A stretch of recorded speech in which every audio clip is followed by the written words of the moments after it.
ایک تاثر یہ ہے کہ کچھ ایسے معاملات ہیں جن کی طرف آپ کی توجہ نہیں گئی، بڑے معاملات ہیں۔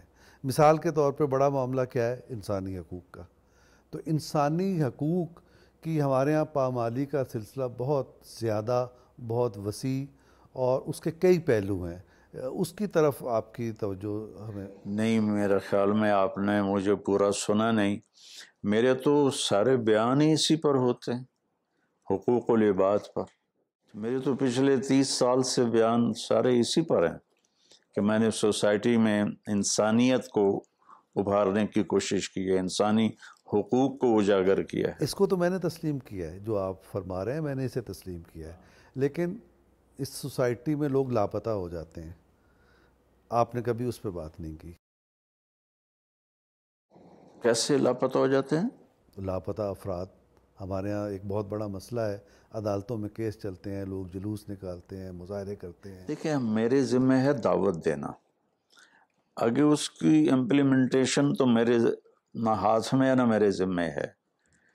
میں اللہ کی بات کہتا ہوں، سناتا ہوں، انسانی حقوق بیان کرتا ہوں، باقی آگے کون کتنا لیتا ہے یہ تو میرے بس میں نہیں۔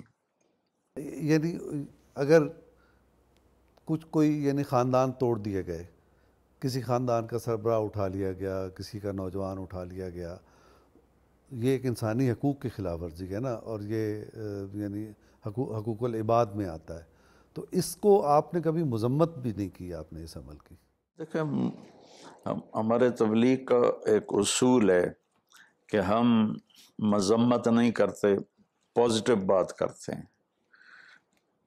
نیگیٹو بات نہیں کرتے، کسی کو برا نہیں کہتے، اچھائی کو بیان کرتے ہیں، اچھائی کو اتنا بیان کریں کہ برائی اس میں دب جائے۔ اچھا، میں نے آپ کو ایک مسئلے کی طرف توجہ مبذول کرائی، یہ جو لاپتہ افراد ہیں۔ اسی طرح ہمارے ہاں عوام کی رائے کو بلڈوز کر دیا جاتا ہے، یعنی کچھ ایسے ادارے پالیسی بنانے لگتے ہیں، ایسے ادارے حکومت پہ قابض ہو جاتے ہیں جن کا یہ کام نہیں ہے۔ یہ بھی حقوق العباد میں آتا ہے، یہ بھی ہم فیل کرتے ہیں کہ اس پر بھی آپ نے کبھی توجہ نہیں کی۔ جی، اتنے بے شمار مسائل ہیں۔ یہ سب سے بڑا مسئلہ ہے میرے نزدیک سب سے بڑا مسئلہ اللہ سے دوری ہے۔ آپ نے بنیادی مسئلہ اللہ سے دوری کو قرار دیا، اور اللہ کے بندوں کی رائے کو بلڈوز کرنے کو آپ نے کہا کہ یہ اسی کا نتیجہ ہے نا کہ اللہ کے بندوں کو ان کا حق نہ دینا اس وجہ سے ہے کہ وہ اللہ کو نہیں جانتے۔ اللہ کو جانے تو وہ ایسا کیوں کریں؟ آپ نے موجودہ حکمران عمران خان کی تائید کی، کھلے عام تائید کی، جبکہ ہمارے ہاں یعنی مسلم روایت میں علماء اہل اقتدار سے دور پائے جاتے ہیں۔ تو حکمرانوں کو جا کے نصیحت کرنا تو ہمارے ذمہ ہے، ان سے مفاد اٹھانا یہ ایک سودے بازی کی بات ہے۔ تو میں 92 سے وسیم سجاد صاحب تھے پریزیڈنٹ اس وقت، قائم مقام صدر، آج ان سے لے کر موجودہ وزیر اعظم تک سوائے بے نظیر بھٹو شہید کے میری سب سے ملاقات ہوئی ہے، اور میں سب کے لیے پیغام محبت اور نصیحت لے کر گیا ہوں۔ یہ حکمرانوں کو بات سمجھانا بھی ہمارے ذمہ، ہم کنارہ کش ہو کے بیٹھ جائیں تو غلط لوگ ان کو گھیر لیں۔ تو آپ بہت سارے حکمرانوں کے پاس گئے، لیکن تائید آپ نے ایک حکمران کی، اس کا سبب کیا ہے؟ اس کا سبب یہ ہے کہ جب میری ان کی پہلی ملاقات ہوئی ایز اے پرائم منسٹر، ویسے تو ہمارا بہت کافی عرصے سے سلام دعا ہے ہماری، لیکن ایز اے پرائم منسٹر جب پہلی ملاقات ہوئی تو انہوں نے مجھے بلایا تھا، تو مجھ سے کہنے کہ مولانا میں نے آپ کو اس لیے بلایا ہے کہ میں چاہتا ہوں میری یوتھ اپنے نبی کے ساتھ جڑ جائے اور ان کی زندگی کو اپنائے، چونکہ میرے اندر جو تبدیلی آئی وہ اپنے نبی کی زندگی کو پڑھ کے آئی۔ تو میرا جی چاہتا ہے کہ میری نئی نسل وہ اللہ کے نبی کے ساتھ جڑ جائے، اس کے لیے میں چاہتا ہوں میں آپ کو کالجوں میں بھیجوں، یونیورسٹیوں میں بھیجوں، آپ کے بیان کراؤں. یہ بات مجھے کسی حکمران نے نہیں کہی. اگر وہ اس میں کامیاب ہوتے ہیں یا نہیں ہوتے وہ ایک الگ ایشو ہے، لیکن اس بندے کی سوچ سے میں بہت متاثر ہوا. فرمایا کہ عمران نے کہا کہ میری زندگی بدل گئی حضور صلی اللہ علیہ وسلم کی زندگی کا مطالعہ کر کے، سیرت کو پڑھ کے. تو آپ بہت عرصے سے ان کو جانتے ہیں، آپ ان کی زندگی میں کیا تبدیلی محسوس کرتے ہیں ماضی میں اور اب میں؟ دیکھو ماضی کو تو میں ڈسکس نہیں کرنا چاہتا، لیکن آج کے لحاظ سے جو ان کی سوچ ہے اور جو ان کے گفتگو کا انداز ہے وہ آپ خود محسوس کر رہے ہیں. کس طرح وہ اللہ کو بیچ میں لاتے ہیں، کس طرح صبح سے شام تک وہ بندہ لگا ہوا ہے، اور کوئی اس کی اولاد ایسی نہیں جو پیچھے کوئی مفاد اٹھانے والی ہو. باقی میں اس کی کوئی صفائی پیش نہیں کرتا ہوں کہ وہ جنید بغدادی ہے، لیکن کمپیریٹیولی میں نے ان کو بہت اچھا پایا. آپ کا ایک سٹیٹمنٹ تھا کہ یہ پہلا حکمران ہے جس نے ریاست مدینہ کے احیاء کی بات کی، میں اس لیے ان کی تائید کرتا ہوں، آپ نے یہ فرمایا تھا. تو ایسا 3 سال میں ایسا ان کے کیا اقدامات آپ ہمیں بتا سکتے ہیں، جس ٹھوس اقدامات جس سے پتہ چلتا ہو کہ ریاست مدینہ کی طرف یہ 70 سال کا کچرا ہے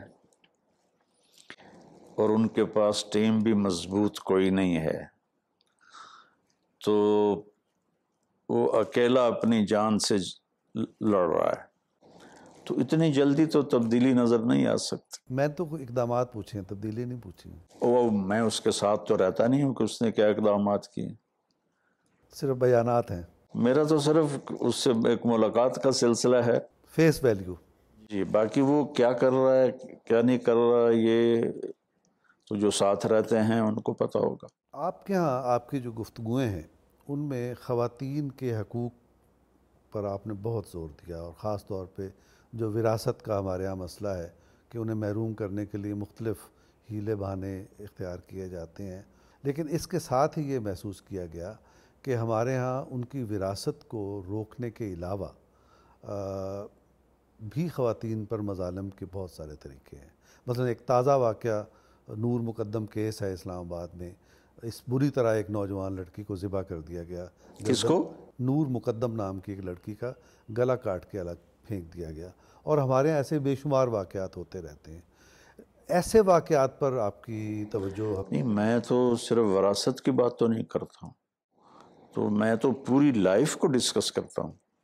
لیکن وہ چیزیں جو معاشرے کو ہلا دیتی ہیں، جیسے یہ تازہ واقعہ ہے، اس کے علاوہ بھی ابھی حیدرآباد میں ایک قتل ہوا ہے، ایک راولپنڈی میں ایک واقعہ ہوا ہے، بے شمار واقعات ہیں. یا جیسے سوات میں ایک خاتون کو کوڑے لگائے گئے تھے، آپ کو یاد ہوگا. تو ایسے ہی ڈرامہ تھا، فیک تھا وہ.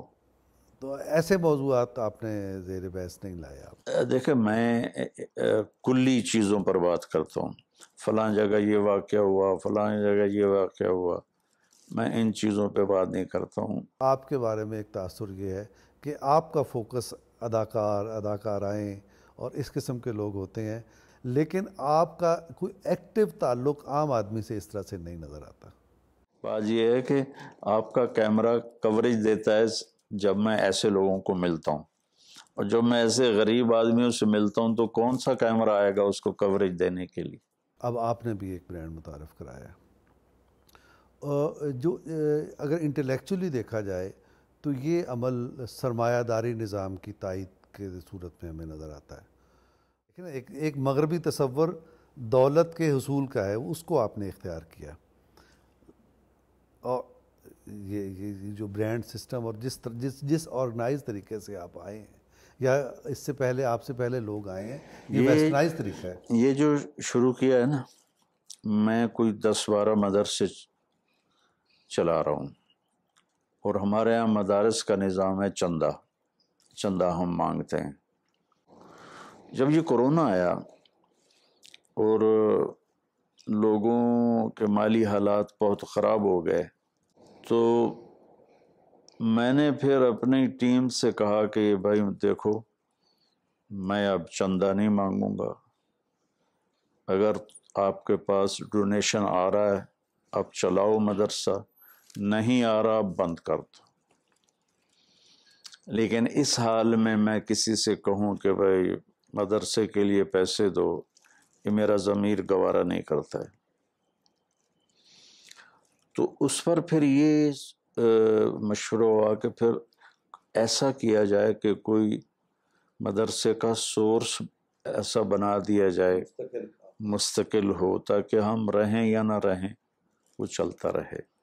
تو اس برانڈ کے بنانے کا مقصد وہ کوئی پیسہ بنانا نہیں ہے، بلکہ وہ مدارس جو میرے ذریعے سے چل رہے ہیں ان کو مانگنے سے فری کرنا ہے۔ تو مجھے کوئی ضرورت نہیں تھی مال بنانے کی یا کمانے کی، صرف اس وجہ سے یہ برانڈ بنایا ہے کہ اس میں باقی دوست بھی ہیں، وہ اپنا پروفٹ لیں گے، لیکن ایک بہت بڑا حصہ اس کا مدرسوں کے لیے ہوگا، اور اس سے ہم انشاءاللہ اپنے مدارس کو زکوٰۃ فری کر دیں گے اگر اللہ نے چاہا۔ گزشتہ کوئی 20 برس سے ہمارے ہاں یہ دیکھا گیا ہے کہ جو دینی مزاج رکھنے والے لوگ ہیں، اور خاص طور پہ اب جو 20 30 40 50 کی عمر میں جا رہے ہیں، ان کے ہاں لائف سٹائل میں تبدیلی آ رہی ہے ان کے ہاں۔ اس کے بارے میں دلچسپ بات یہ ہے کہ وہ کہتے ہیں کہ آپ کو فالو کر رہے ہیں۔ آپ کو کیسے فالو کر رہے ہیں؟ آپ کو فالو کر رہے ہیں بہت اچھی گاڑی سے، بہت اچھے گھر سے، پروٹوکول سے، مسلح محافظوں سے۔ تو اس ٹرینڈ کے بارے میں آپ کیا سوچتے ہیں؟ اللہ کے نبی مالداروں کے لیے بھی آئے، مڈل مین کے لیے بھی آئے، غریبوں کے لیے بھی آئے۔ آپ نے گدھے پہ سواری کی، یہ غریبوں کے لیے نمونہ ہے۔ آپ نے خچر پہ سواری کی، یہ مڈل مین کے لیے۔ آپ نے اعلیٰ نسل کے گھوڑوں پہ سواری کی، یہ مالداروں کے لیے ہے۔ تو اسلام میں سارے ماڈل موجود ہیں۔ اگر میں ایک مالدار فیملی سے تبلیغ میں لگ گیا ہوں اور اللہ تعالیٰ نے مجھے ایک وراثتی چیز دی ہوئی ہے، تو اب میں اس کو چھوڑ کے جا کے غربت اختیار چٹائی پہ دیکھو۔ آپ بڑے سحر انگیز خطابت ہے، اور ہمارے ہاں روایت بڑی پرانی ہے خطابت کی، مولانا عطا اللہ شاہ بخاری، شورش کاشمیری، اس کے علاوہ ان گنت علماء کرام۔ آپ نے اپنا ایک مکتب دیا ہے خطابت کا۔ میں آپ سے یہ جاننا چاہتا ہوں کہ خطابت میں افسانوی انداز کی اہمیت کتنی ہے؟ اللہ تعالیٰ نصیحت کو قرآن میں کہانی کے انداز میں بیان کرتا ہے۔ موسیٰ علیہ السلام کا قصہ سناتا ہے، اس میں نصیحتیں ہوتی ہیں۔ تو